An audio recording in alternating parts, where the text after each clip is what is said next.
prédication de ce matin, c'est « Quelle heure est-il » Le passage sur lequel nous allons nous appuyer, c'est le livre de Proverbes, Proverbes chapitre 6, du verset 6 au verset 11. Le livre de Proverbes est un livre écrit par le roi Salomon. Le roi Salomon qui est le fils du roi David. Alléluia. Mais dans le livre de Proverbes, il n'y a pas que les proverbes du roi Salomon. Mais la plupart des proverbes que nous avons dans le livre des Proverbes ont été pensés et reçus par le roi Salomon. Mais il a aussi intégré les proverbes d'autres personnes. Alléluia. Et le proverbe, c'est quelque chose, vous savez, c'est quelque chose qui nous accompagne chaque jour dans notre vie de tous les jours. Même dans nos cultures, il y a les proverbes. Alléluia. Pourquoi est-ce que j'ai mis « Quelle heure est-il » Parce que, bien aimé, moi je pars toujours de mon expérience personnelle. Alléluia. Je pars de mon expérience personnelle et je me dis, par rapport à mon expérience personnelle, il y a quelque chose qui ne joue pas dans ma vie en tant qu'enfant de Dieu. Alléluia. Il y a quelque chose qui ne joue pas en tant qu'enfant de Dieu. Quelle heure est-il? Nous savons que l'heure nous permet de mesurer l'écoulement du temps dans une journée. Alléluia. L'heure nous permet de chronométrer son chronomètre. Et on peut être, je vais dire, pour les athlètes, par rapport au temps que tu vas mettre, par exemple, pour une course, alléluia, l'heure peut être en ta faveur ou pas. Alléluia. Donc on se rend compte que véritablement, au cours d'une journée, on a aussi des projets qu'on a eu à mettre en place pour une journée. Alléluia. Mais je ne sais pas si on arrive souvent à le faire. L'heure est là pour nous rappeler. Mais sachant que l'heure, c'est pas quelque chose de... C'est les hommes qui ont mis ça en place. Alléluia. Ce n'est pas de Dieu. Le temps est de Dieu. Parce qu'on dit que le temps est l'autre nom de Dieu. Mais l'heure a été mise en place par les Babyloniens. Alléluia. Après, il y a eu les Grecs. Il y a eu les Romains. Donc c'est quelque chose d'humain. Pour nous permettre justement de nous organiser. Ça permet une certaine organisation. Alléluia. Maintenant, quand nous continuons, je me suis rendu compte que effectivement, quelle heure est-il? Quelle heure il est à ma montre en tant qu'enfant de Dieu? Parce que nous nous trouvons au carrefour, nous sommes, Jésus a dit, nous sommes de ce monde, mais nous ne sommes pas dans, nous sommes dans ce monde, mais nous ne sommes pas du monde. Alléluia. Ça veut dire que nous sommes entre deux mondes en tant qu'enfants de Dieu. Nous sommes dans ce monde qui n'est pas le nôtre. Nous appartenons à un royaume. Alléluia. Notre royaume n'est pas terrestre. Notre royaume est divin. Alléluia. Donc comment est-ce que moi en tant qu'enfant de Dieu, je peux vivre dans ce monde et accomplir, alléluia, la volonté de Dieu pour que la volonté de Dieu s'accomplisse dans ma vie en vivant dans le temps divin. Alléluia. C'est de ça que je voulais nous parler ce matin. Comment vivre ton temps divin en étant dans le monde actuel. Alléluia. Parce qu'il y a un problème. Nous sommes enfants de Dieu et on se rend compte qu'il y a des choses qui ne vont pas. Nous sommes en décalage. Alléluia. Apocalypse chapitre 3. Écrit à l'ange de l'église de Sardes. Voici ce que dit celui qui a les 7 esprits de Dieu et les 7 étoiles. Je connais tes œuvres. Je sais que tu passes pour être vivant. Et tu es mort.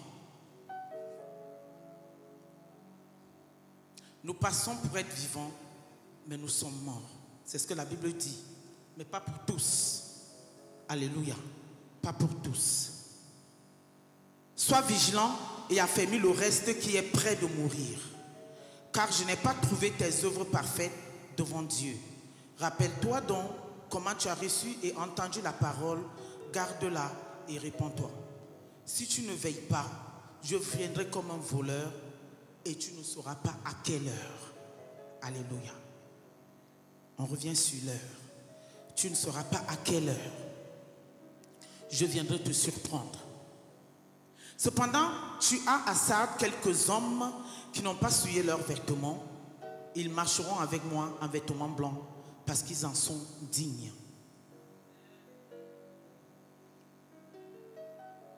Celui qui viendra sera ainsi revêtu de vêtements blancs. Je n'effacerai point son nom du livre de vie et je confesserai son nom devant mon Père et devant ses anges.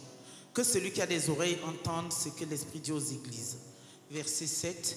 Écrit à l'église, à l'ange de l'église de Philadelphie, voici ce que dit le saint, le véritable, celui qui a la clé de David, celui qui ouvre et personne ne fermera, celui qui ferme et personne n'ouvrira. Je connais tes œuvres, voici, parce que tu as peu de puissance et que tu as gardé ma parole et que tu n'as pas renié mon nom, j'ai mis devant toi une porte ouverte que personne ne peut fermer. Alléluia. Voici ce que je te donne. Quelques-uns de ceux de la synagogue de Satan qui se disent juifs et ne sont pas et ne le sont pas, mais qui mentent. Voici, je les ferai venir se prosterner à tes pieds et reconnaître que je t'ai aimé. Parce que tu as gardé la parole de la persévérance en moi, je garderai aussi à l'heure de la tentation qui va venir sur le monde entier pour éprouver les habitants de la terre. Je viens bientôt, il est toujours aussi question d'heure. Alléluia. Il est question de timing, il est question de temps. Retiens ce que tu as fait, afin que personne ne prenne ta couronne. Alléluia. Bien-aimés, on se rend compte que même en servant le Seigneur, il est question de temps, il est question d'heure. Alléluia. C'est vrai qu'il y a des moments où, bon voilà, tu te dis, je sers le Seigneur, j'ai le temps de le faire demain. Mais ne dit-on pas, ne renvoie pas à demain ce que tu peux faire aujourd'hui. Nous sommes un peu victimes de nous-mêmes. Alléluia. En ce début d'année, je me rends compte que nous sommes victimes de nous-mêmes parce que nous pratiquons la paresse. Nous pratiquons la paresse par rapport à notre propre vie. Nous pratiquons la paresse par rapport à l'œuvre de Dieu. Alléluia.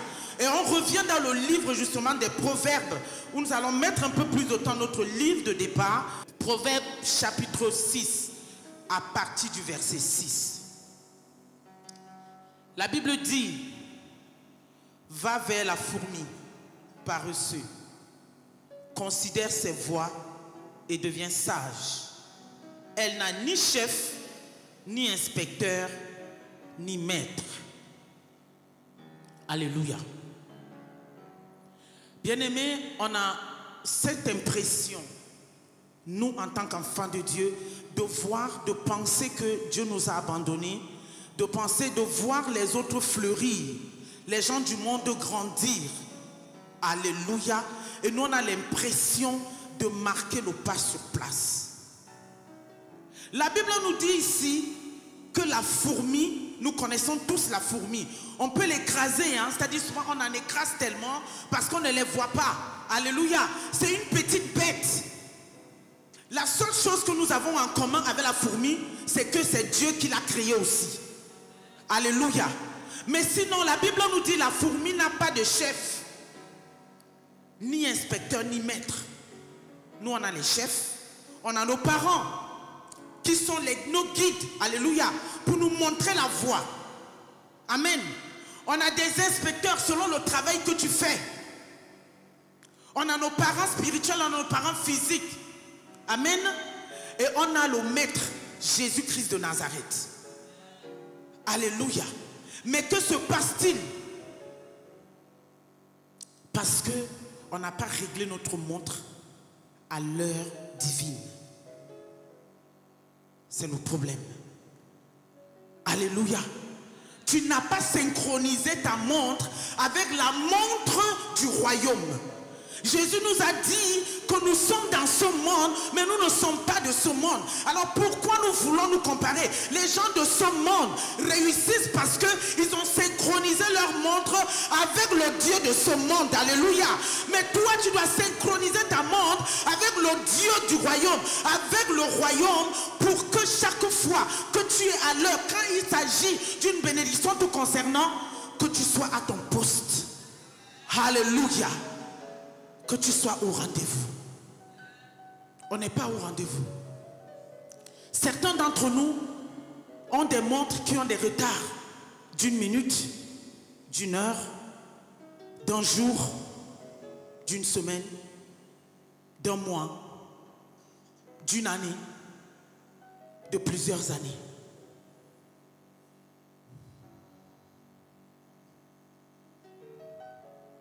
Sortons du monde, bien-aimé.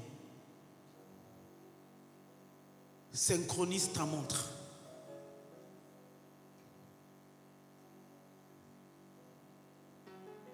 Alléluia. Synchronise ta montre ce matin, bien-aimé. Nous sommes en début d'année. Alléluia. Il y a encore possibilité. Parce que la Bible nous dit dans le livre de Daniel, Daniel chapitre 2, verset 21.